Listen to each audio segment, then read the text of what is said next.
Corps à corps à corps. Et donc ce matin, encore à corps, nous revenons sur ce procès qui rebat toutes les cartes pour l'élection de 2027. J'ai vu dans le chat certains qui disent « n'en faites pas non plus une martyre ». On n'en fait pas une martyre, on analyse ce qui se passe réellement, les décisions, pourquoi, comment ça a été pris et est-ce normal finalement. Et c'est justement pour ça qu'on va s'arrêter un peu et avec des spécialistes sur cette condamnation. Je rappelle donc Marine Le Pen a été condamnée lundi pour détournement de fonds publics à 4 ans d'emprisonnement, dont 2 ans ferme aménageable, 5 000 € d'amende et une peine d'inéligibilité de 5 ans avec exécution provisoire. On va s'arrêter évidemment sur l'exécution provisoire. Nous souhaitions donc ce matin rentrer dans le détail juridique de cette condamnation et je vous propose en introduction qu'on écoute Noël Lenoir, ancien membre du Conseil constitutionnel, qui fait part de ses doutes sur LCU le soir de la condamnation. On écoute Noël Lenoir.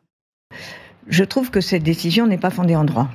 Pas fondée en droit? Non, elle n'est pas fondée en droit. Sur l'exécution provisoire. Et il m'apparaît que, en fait, tout le monde a faux dans cette histoire. Tout le monde a faux. Et évidemment, en premier lieu, les juges. Alors, compte tenu de la génération à laquelle j'appartiens, j'ai en mémoire la phrase de Mitterrand, qu'on prête à Mitterrand au dernier Conseil des ministres. Les juges ont tué la monarchie, ils vont tuer la République. Je pense qu'on est un peu à ce moment-là. Mais vous avez d'abord le législateur. C'est-à-dire qu'à chaque fois qu'il y a un scandale, le législateur prend une législation pour s'auto-flageller. Et ça a commencé par l'inéligibilité obligatoire avec la loi Sapin. Pourquoi la loi Sapin? Parce que la France, François le sait bien, était mal classée dans les classements de Transparency International sur la corruption. Donc on voulait montrer qu'on l'avait plus blanc, donc on a forcé la barque et on s'aperçoit que maintenant, la loi Sapin, c'est pas si bien que ça.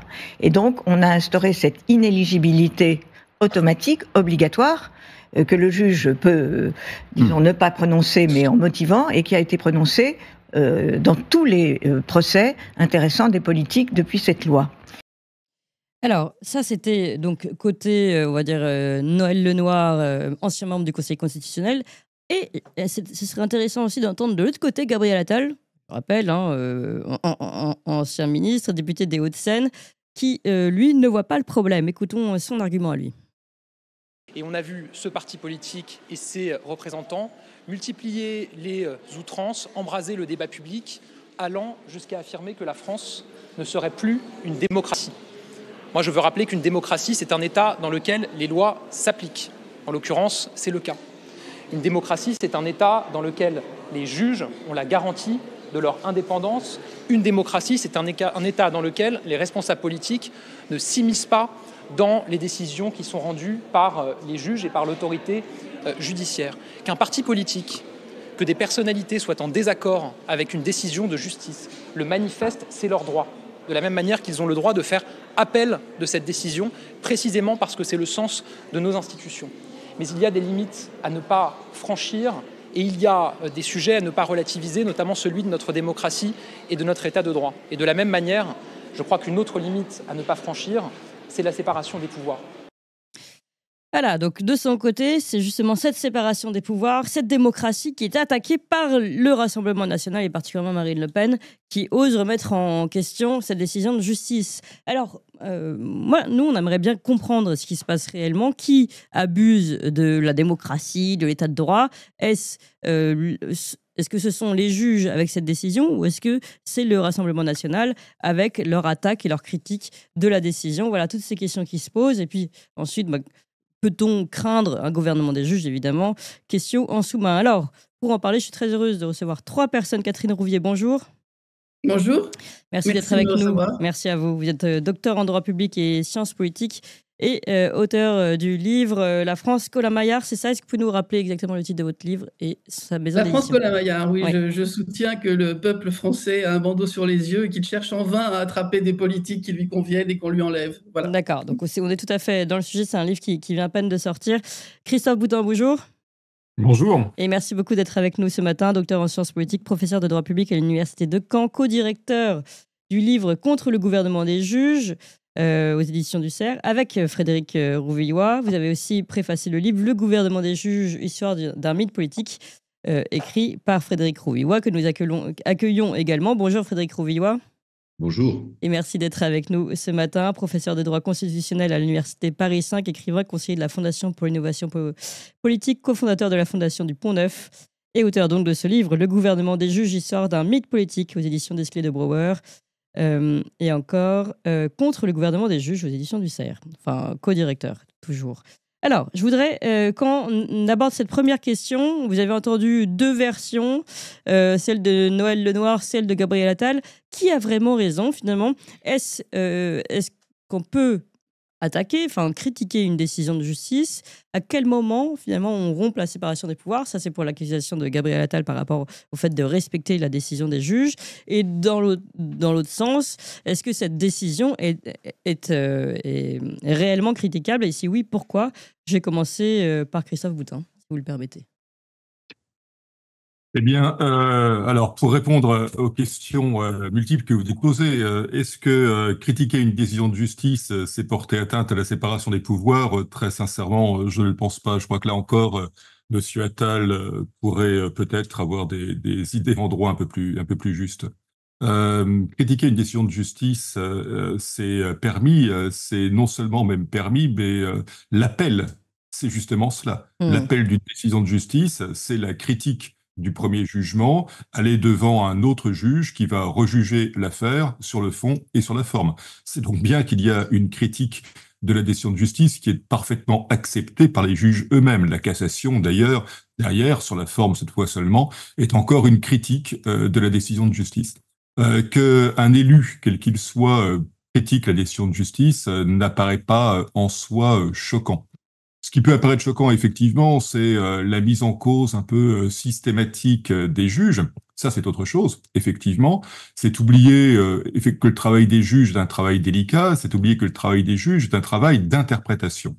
Le problème que nous avons actuellement avec les juges, ou ce que nous pourrions penser être un problème avec les juges, vient de cette capacité d'interprétation. Mais la capacité d'interprétation, je rappelle qu'elle est d'abord, elle fait partie fondamentalement du rôle du juge. Le juge a interprété le texte qu'il a appliqué, et il a aussi à tenir compte de circonstances particulières pour appliquer ce texte. C'est son rôle. On ne peut pas lui reprocher d'avoir cette marge de manœuvre. Ce que l'on peut reprocher éventuellement aux juges actuellement, c'est que leur marge de manœuvre semble très orientée. Ça, c'est autre chose. Mais l'existence même de la marge de manœuvre n'est pas en soi choquante. Oui. Voilà ce que l'on peut dire sur le rapport aux juges actuellement. Il y a quand même cette notion sur laquelle s'appuie le tribunal dans ses considérants, cette notion d'ordre public immatériel, notamment de trouble majeur à l'ordre public démocratique, qui pose question, parce que, comme vous l'avez dit, ça ouvre la porte à une interprétation qui peut être totalement, comment dire, non objective, donc subjective. Frédéric Rouvillois, qu'en pensez-vous? Oui, disons alors,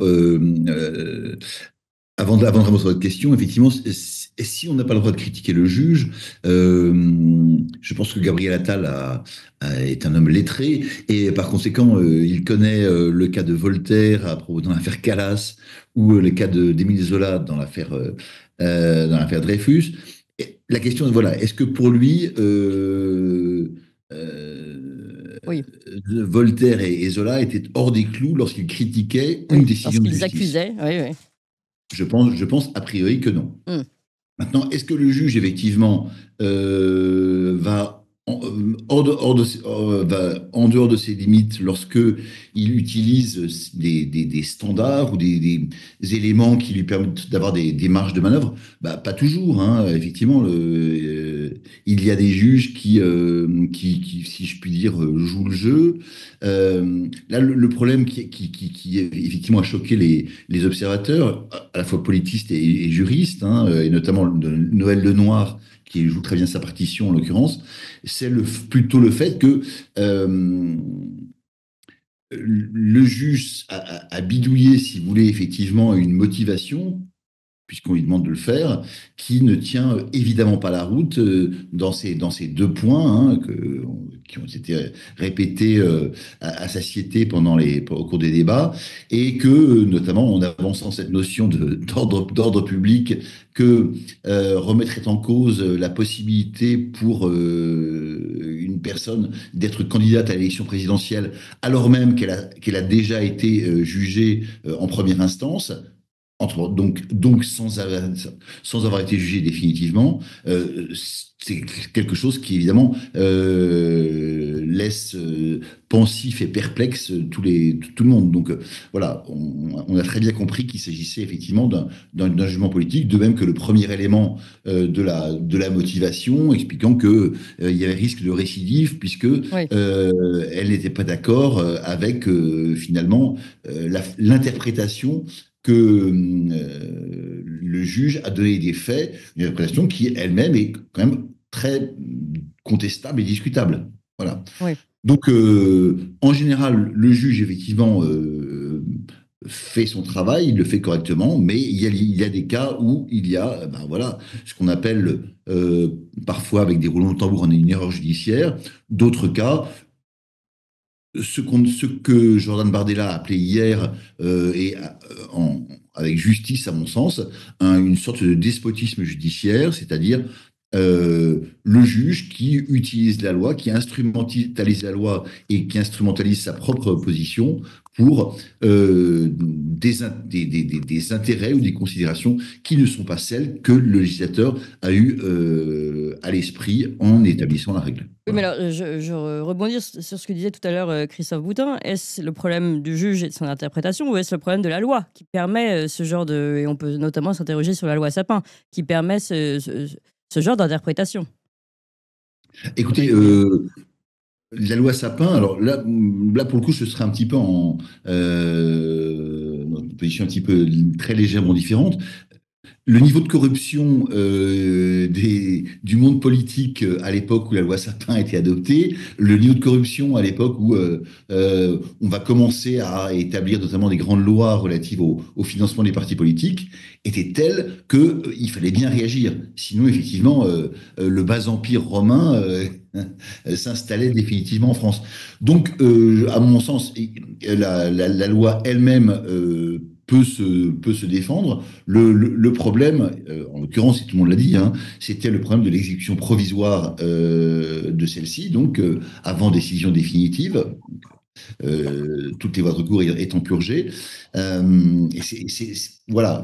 Le fait même que Marine Le Pen et que les membres ses anciens proches du Front National aient été condamnés, bon, voilà, enfin, de fait, il y a une loi et qui a été interprétée d'une certaine manière, qui est peut-être discutable, mais voilà, il y a une loi. La loi elle-même ne me paraît pas aberrante, c'est-à-dire qu'on exige une probité de la part de nos représentants, de nos élus, de nos politiques, me semble finalement probité minimale. Hein, j'entends bien, c'est pas Robespierre et les Jacobins, me paraît défendable.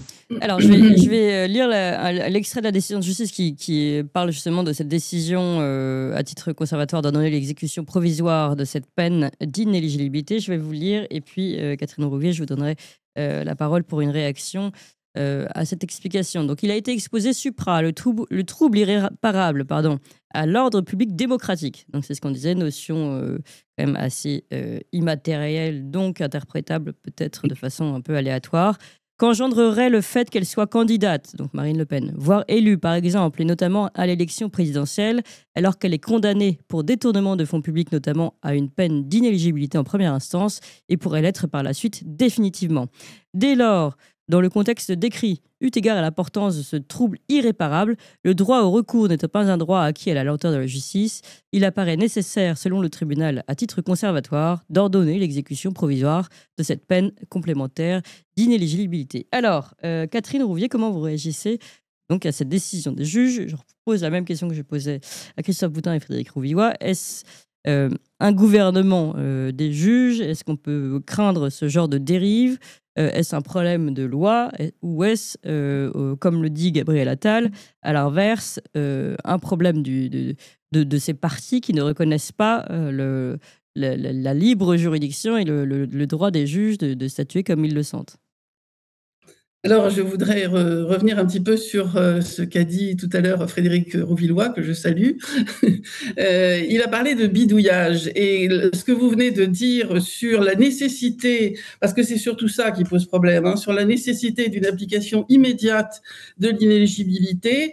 J'ai lu le délibéré ce matin et j'ai eu vraiment l'impression qu'il y avait un vrai bidouillage là-dessus. C'est-à-dire qu'il s'agit donc de l'article 432-17 du Code pénal qui découle lui-même aujourd'hui des lois Sapin. Mais la deuxième loi Sapin date de décembre 2016, de décembre 2016, et donc dans le délibéré lui-même, il est bien signifié que ça ne s'applique pas aux faits qui sont punis.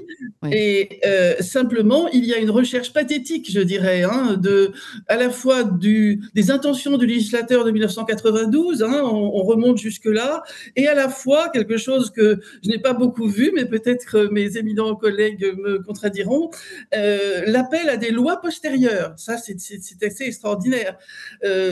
Marine Le Pen a employé le mot « esprit des lois », et je l'ai cherché en vain dans le délibéré, donc il ne figure pas, mais ces deux parties du délibéré, hein, c'est vers la fin, sont vraiment, à mes yeux, comme une recherche pathétique de la part du juge, de concentrer finalement les peines, alors on peut parler aussi des peines de prison qui ne sont pas forcément justifiées, mais de concentrer vraiment l'importance sur cette inéligibilité dite provisoire, c'est-à-dire provisoire jusqu'à l'appel, oui, mais en réalité applicable immédiatement. Donc, dans toutes les questions que vous avez posées, je pense qu'il y a tout ça, c'est-à-dire qu'on n'aurait pas rêvé un cas d'espèce plus intéressant, par exemple pour les étudiants, parce que nous avons du droit constitutionnel, nous avons du droit européen, puisque à l'origine, il faut le rappeler, il y a quand même une dénonciation qui est partie de petits camarades gentils du Parlement européen et qui ont déclenché oui, vous pouvez le rappeler, tout ça, et le Parlement européen est très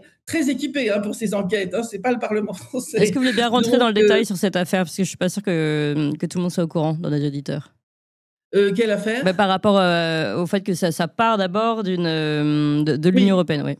Voilà, ça part d'une dénonciation au Parlement européen. Le Parlement européen investigue sur le fait que, oui ou non, les assistants parlementaires, depuis 2004 jusqu'à 2016, ont perçu donc leur salaire leurs salaires ne sont pas exactement des salaires, mais enfin d'assistants parlementaires en ne travaillant pas pour le Parlement européen, en travaillant pour le parti, en étant chauffeur, en étant secrétaire, en étant etc. Oui. Donc cette enquête a abouti au fait que, eh bien, le travail parlementaire n'était pas destiné au Parlement européen. Alors, ce qui est quand même intéressant, c'est que dans ce délibéré, le juge dit on n'a pas à rentrer dans le détail du travail fourni. Alors, s'il ne rentre pas dans le détail du travail fourni, oui, à part quelques cas vraiment très frappants, comme justement chauffeur ou secrétaire, etc.,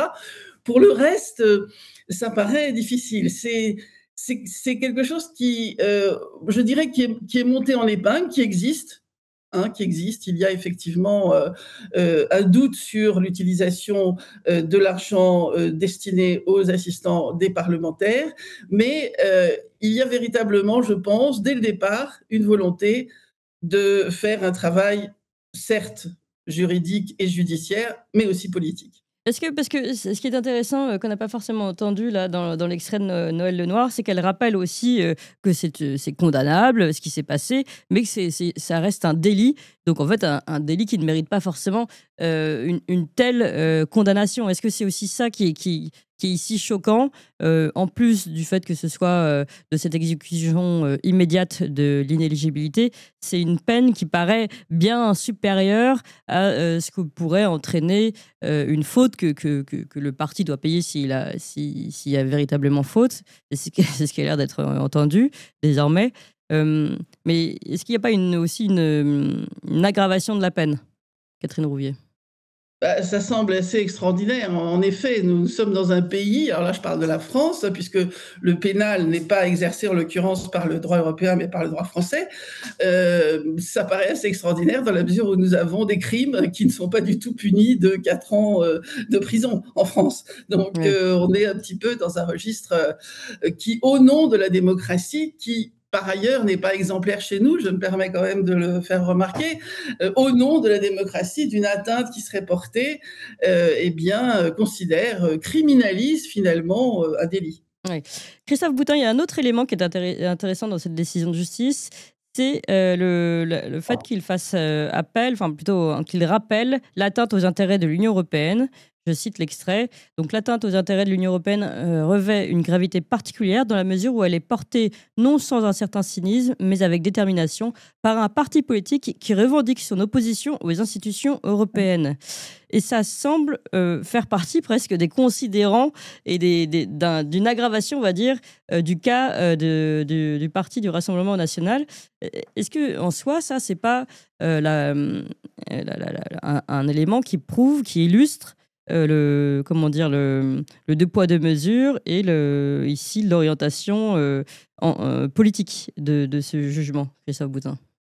Alors, on peut effectivement s'étonner d'une telle formule, j'en suis bien d'accord avec vous, et on se demande ce qu'elle vient faire ici dans cette décision. Pour autant, rappelons-le, avant le jugement qui concerne ici le Front National de l'époque, Rassemblement National maintenant, il y a eu un autre jugement sur un cas semblable, touchant des parlementaires européens et touchant des assistants parlementaires européens, un jugement qui concernait un parti, le MoDem, oui, dont le moins qu'on puisse dire est qu'il n'est pas défavorable à l'évolution de l'Union européenne dans un sens y compris le plus souveraineté européenne, voire fédéralisme européen que possible. Mmh. Donc voilà, oui, effectivement, on peut s'étonner par contre de la formule qui est là. Oui, mais cela semble impliquer pour la juge, enfin pour les rédacteurs en tout cas du jugement, pour les juges qui ont rédigé le jugement, le fait qu'il s'agit d'un parti qui est un parti hostile à l'évolution actuelle, non pas hostile à l'Europe bien évidemment, mais hostile à l'évolution actuelle de la structure Union européenne. Cette hostilité viendrait en quelque sorte expliquer le fait que le parti ait entamé ce, entre guillemets, pillage des fonds européens. Mais on le voit bien avec l'exemple du MoDem, un tel argument ne tient absolument pas. Oui, mais vous soulignez la comparaison avec le MoDem, et on peut continuer de travailler sur cette comparaison, puisque on voit bien que les condamnations vis-à-vis des différents membres du MoDem sur ce sujet, et d'ailleurs François Bayrou, lui, n'est même pas condamné, montrent bien qu'il, enfin, en tout cas, pose la question d'un deux poids deux mesures, encore une fois. Frédéric Rouillois. Oui, c'est sûr. De même, Catherine Rouvier insistait tout à l'heure sur dans le deux poids deux mesures, sur le contraste évidemment saisissant que Marion Maréchal a évoqué hier soir sur une chaîne de la télévision, entre effectivement les peines qui sont infligées à des gens qui ont violé, qui ont abusé, qui ont roué de coups, qui ont quasiment torturé d'autres personnes, etc., qui s'en tirent avec quelques mois, 1 an, 2 ans au maximum, et les peines effectivement qui peuvent paraître extravagantes, infligées sans aucune hésitation, d'une main absolument ferme et qui ne tremble pas par notre juge. Moi, il y a une chose sur laquelle on n'a pas forcément insisté, mais qui me paraît vraiment très intéressante de ce point de vue-là, c'est-à-dire du point de vue de ce que Jordan Bardella appelait la tyrannie des juges, moi ce que j'appellerais plutôt le despotisme judiciaire, c'est le fait que ce juge, donc on a parlé tout à l'heure de la question de l'ordre public, hein, la sauvegarde de l'ordre public.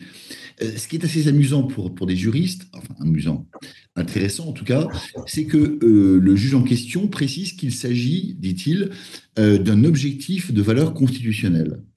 Autrement dit, le juge judiciaire va donner, en fait, va conférer de son propre chef à cette notion incroyablement incertaine, sauvegarde de l'ordre public démocratique, une notion qui peut recouvrir absolument tout, parce qu'avec cette notion-là, au fond, rien ne peut vous échapper. Hein. C'est une notion balai n'importe qui peut être accusé et condamné sur cette base-là. Ah oui. Et le juge en question, judiciaire de première instance, va lui donner une valeur constitutionnelle, rien de moins que ça. Autrement dit, le situer tout au sommet de la hiérarchie des règles. Se substituant, se faisant en plus au pouvoir constituant, donc au peuple souverain lui-même, pour établir cette règle. Donc voilà, on est face à, me semble-t-il, un abus de pouvoir vraiment multiforme de la part de ce juge. Et donc, le fait que, par ailleurs, il y ait 2 poids 2 mesures, ça, effectivement, c'est le moins qu'il puisse faire, si j'ose dire. Ouais, d'accord. On va écouter Pierre Gentillet qui revient sur ses motivations juridiques. C'était sur Sud Radio hier. On l'écoute. Pour qu'il l'applique, et c'est ce qui s'est passé, vous pouvez le faire, et il l'a fait. Oui. Pour qu'il le fasse, il faut qu'il démontre, entre autres, qu'il y a un risque de récidive de la part de la personne reconnue Marine Le coupable. Pen, en l'occurrence, oui. Et quel a été le raisonnement ici? Parce qu'il fallait, du coup là, le juge devait faire un exercice de motivation, et il devait démontrer qu'il y avait un risque de récidive. Et c'est là où on tombe de sa chaise. Le magistrat qui s'est exprimé hier, la présidente, a considéré qu'il y avait risque de récidive dans la mesure où Marine Le Pen, je cite, par son système de défense, l'expression est folle, démontrait qu'elle ne reconnaissait pas la véracité des faits. Ça veut donc dire qu'ici, parce que Marine Le Pen conteste les faits qui lui sont reprochés, d'emblée, le juge préjuge la mauvaise foi et donc le risque de récidive. C'est fou comme raisonnement. Ça, on ne s'était pas encore arrêté sur cette question de risque de récidive. Catherine Rouvier, est-ce que vous êtes d'accord avec l'analyse de Pierre Gentillet? Encore un élément intéressant à retenir de cette décision. On a, par son système de défense, un risque de récidive de Marine Le Pen. Oui, alors c'est assez étonnant. Je ne suis pas familière du droit privé et donc des arrêts de droit pénal. Je ne sais pas si cet argument est souvent évoqué. En l'occurrence, il s'agit de dire que puisqu'ils contestent, on a parlé tout à l'heure de leur contestation de l'Europe. Ça, c'est en arrière-fond, hein, c'est le décor. Et en plus de cette contestation de l'Europe, il y aurait donc une remise en cause, une contestation totale des faits, enfin de la qualification des faits, plus exactement, détournement de fonds publics, alors qu'il n'y a pas d'enrichissement. Ça, c'est dit dans le délibéré, il n'y a pas d'enrichissement personnel. Donc, est-ce qu'il s'agit véritablement de détournement des fonds publics? Il semblerait que le Rassemblement national ne soit pas d'accord sur cette qualification. Et donc, il est légitime dans la défense qu'exerce toute personne, et y compris dans les recours, c'est la même chose. Oui. La défense, c'est à la fois d'avoir un recours et à la fois de se défendre, évidemment, contre l'accusation. On ne peut pas arriver en défendant quelqu'un et en disant écoutez, vous avez raison. Non, ça marche pas. Donc, ce n'est pas légitime de d'arguer de cette défense d'une part, et d'autre part, on peut considérer que ça va avec l'idée de priver d'un recours sur un élément essentiel qui est l'inéligibilité. Oui. Alors, on va maintenant développer un peu sur ce qui va arriver par la suite. Christophe Boutin et Frédéric Rouvillois, l'un est auteur, l'autre préfacier du livre Le gouvernement des juges, histoire d'un mythe politique. Alors, j'aimerais bien qu'on s'arrête sur cette notion de mythe et pourquoi vous parlez de mythe. Et est-ce que si on est sur le mythe, est-ce qu'il va être utilisé par Marine Le Pen, qui, je le rappelle, a annoncé désormais officiellement sa candidature et va peut-être même, je ne sais pas, surfer, on va dire, pour utiliser un terme un peu plus moderne, sur sa condamnation. Et ici, dire qu'elle lutte contre un système qui est contre elle. Christophe Boutin, qu'est-ce que vous en pensez ? Il y a actuellement une vraie critique de la manière dont les magistrats fonctionnent, dans laquelle la justice fonctionne. Il y a une critique parce qu'effectivement, on a l'impression d'un 2 poids 2 mesures.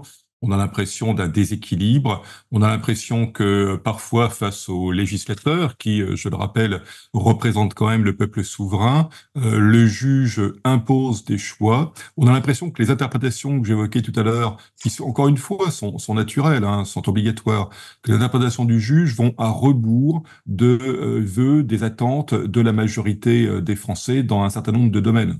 Donc c'est vrai que Marine Le Pen ici, politiquement, je dirais, peut, comme vous le disiez, surfer sur cette vague de mécontentement ou d'inquiétude face à un pouvoir des juges dont on ne saisit plus ici comment il est contrôlé, comment il est maîtrisé. Il fait partie des deux pouvoirs qui se sont en quelque sorte émancipés du politique avec la bureaucratie.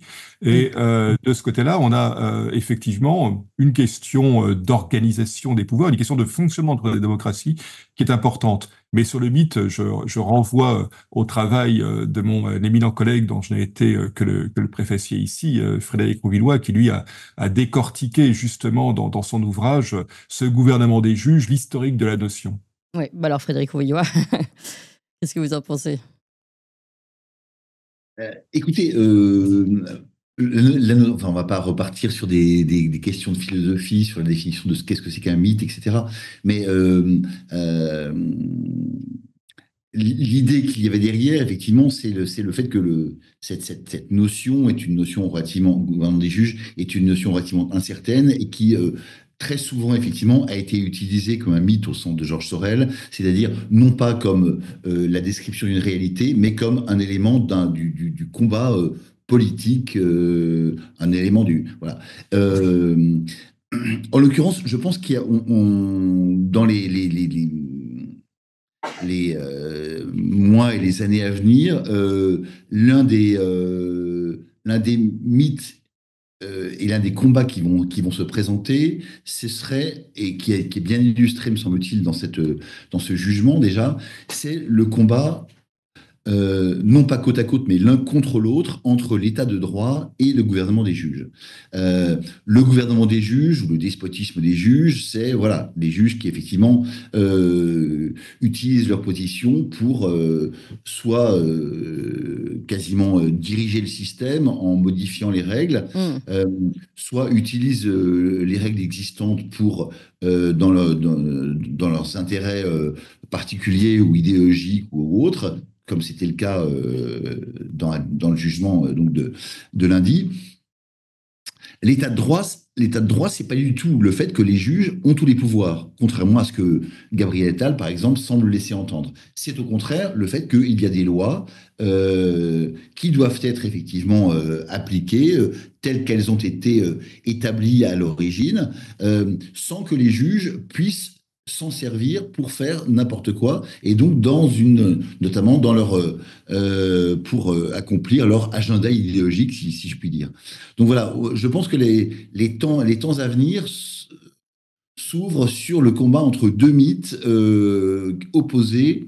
Le mythe d'une part de l'état de droit, qui se confond pas du tout avec le gouvernement des juges, même au contraire, et le gouvernement des juges, c'est-à-dire voilà, une sorte d'usurpation de pouvoir qui a été réalisée par les juges en général, mais avec le consentement d'une bonne partie du système politique dans son ensemble. Ouais. Voilà.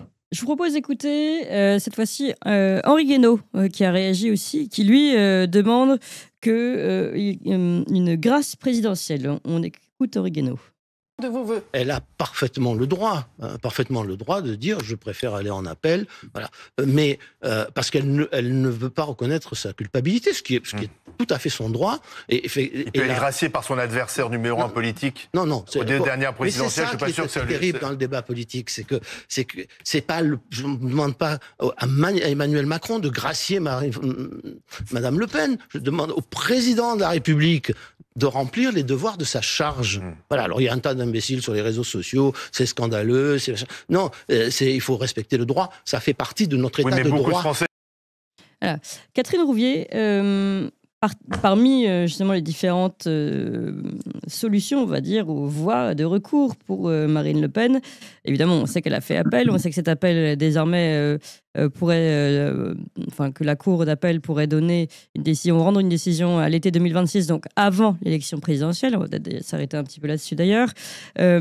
Mais il y a aussi cette demande de grâce. Alors évidemment, maintenant, ça remet la balle dans le camp d'Emmanuel Macron, ce qui paraît assez surprenant. Mais comment vous réagissez, vous aussi, à ces différentes réactions que peut avoir Marine Le Pen?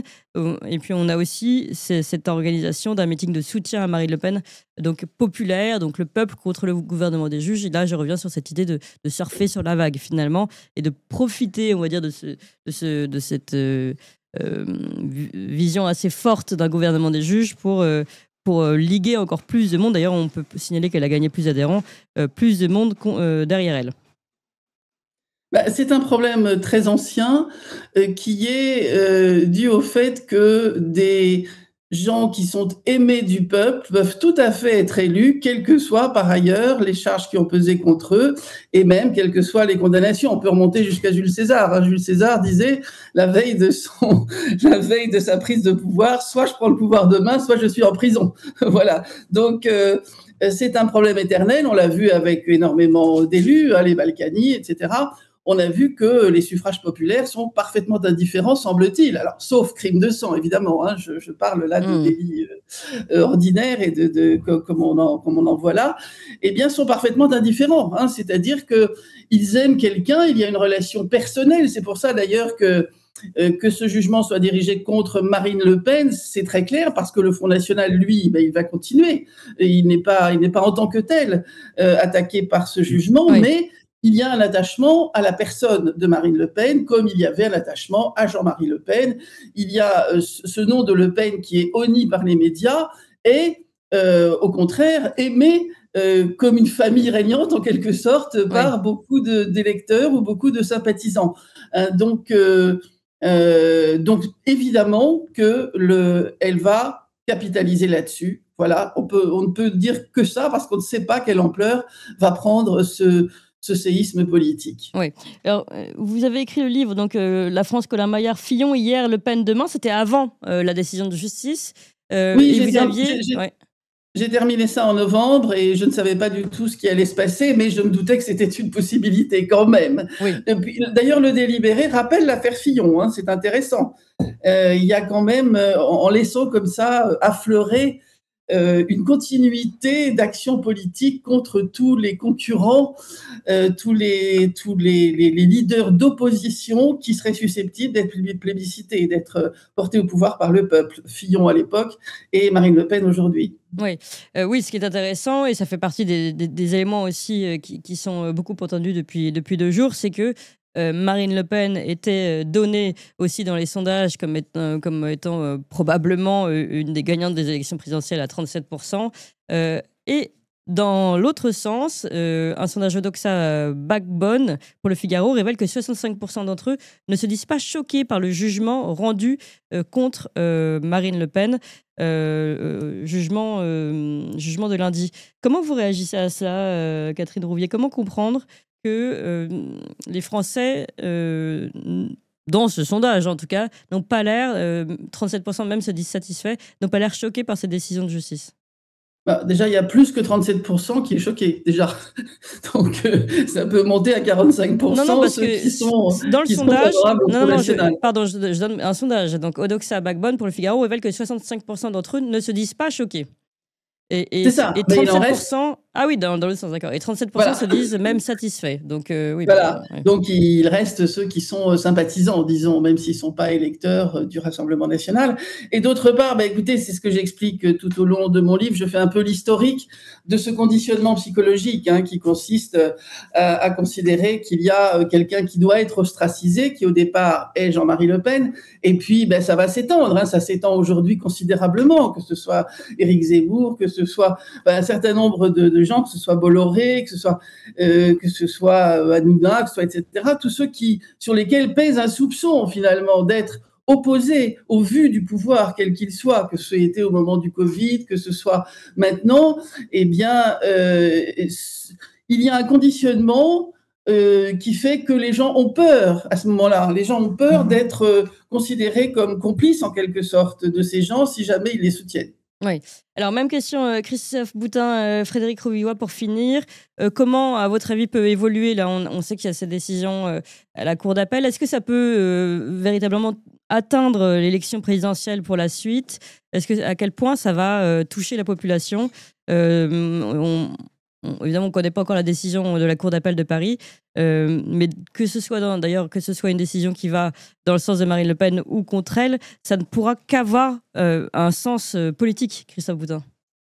Oui, ça aura bien évidemment un sens politique. Maintenant, la décision des cours d'appel, là, va intervenir rapidement. Les délais qui sont annoncés sont des délais raccourcis d'une année par rapport aux délais classiques en la matière. On voit donc que je dirais le système judiciaire lui-même, pour ne pas dire le garde des Sceaux, en tout cas, ils ont compris qu'il y avait un problème et qu'il fallait tenter de le régler rapidement. On verra ce que donne le jugement d'appel, ça c'est une chose. Enfin, rappelons un autre élément, c'est qu'effectivement, comme le disait Catherine Rouvier, le parti Rassemblement National ne disparaît pas avec Marine Le Pen. L'électorat du Rassemblement National s'est montré très fidèle dans ces dernières années, dans toutes les élections. La question est de savoir s'il montrerait cette même fidélité en cas de changement du candidat à la présidentielle. Il est permis de le penser assez largement en tout cas. Et effectivement, ça aura de toute façon des conséquences politiques. Oui, Frédéric Rouvillois, même question concernant cette décision d'appel. Comment se sortir, là, pour le coup, d'une décision politique, alors même que la Cour d'appel donnera son verdict, qu'on a avancé le verdict a priori pour que ça arrive avant la présidentielle. Si vous voulez, ce qui très clairement suscitait un sentiment de scandale, de révolte, d'injustice, c'était effectivement cette exécution provisoire qui semblait vraiment avoir été mise là pour empêcher finalement la potentielle candidate de se présenter. Avec, comme on l'a dit, une motivation et une argumentation qui évidemment ne tenait pas la route et qui laissait entrevoir effectivement la duplicité du juge. C'était ça qui faisait mal et qui scandalisait effectivement les Français et notamment les juristes. En tout cas, les Français qui n'ont pas été intoxiqués par ce qu'évoquait très justement Catherine Rouvier à l'instant, c'est-à-dire ce conditionnement psychologique qui les conduit à se dire que, au fond, ils n'ont pas le droit de critiquer une décision de justice parce que c'est une décision de justice et que c'est bien, et que quand on critique une décision de justice, on n'est pas démocrate, on n'est pas un bon Français, etc. Donc voilà, cette perspective modifie à mon sens complètement les choses. Maintenant, on verra ce que dit la Cour d'appel, et on verra également si elle aussi a sorti ou non sa décision d'une exécution provisoire. Si tel n'est pas le cas, effectivement, ça signifierait que concrètement, Marine Le Pen aurait la possibilité de se présenter aux élections. Chargé en plus de ce statut de victime qui finalement est le sien depuis avant-hier soir. Oui, tout à fait. Merci beaucoup, en tout cas, Christophe Boutin, Frédéric Rouvillois, Catherine Rouvier. Je rappelle le livre « Le gouvernement des juges, histoire d'un mythe politique » écrit par Frédéric Rouvillois, préfacé par Christophe Boutin. Je rappelle également que vous avez que vous dirigez ce livre contre le gouvernement des juges, aux éditions du Cerf, sous forme de questions. Et Catherine Rouvier, votre livre « La France, Colin Maillard », aux éditions Presse de la Délivrance. Merci beaucoup à tous les droits. Tocsin continue. Vous avez aimé cette émission, vous voulez que l'on continue d'exister et de creuser ces sujets, sachez que nous n'avons ni subvention, ni milliardaires, ni oligarques derrière nous, que nous ne dépendons que de vous. Donc faites un don à tocsin-media.fr, tocsin-media.fr, et encore mieux, faites un don régulier pour que nous continuions d'exister. Merci.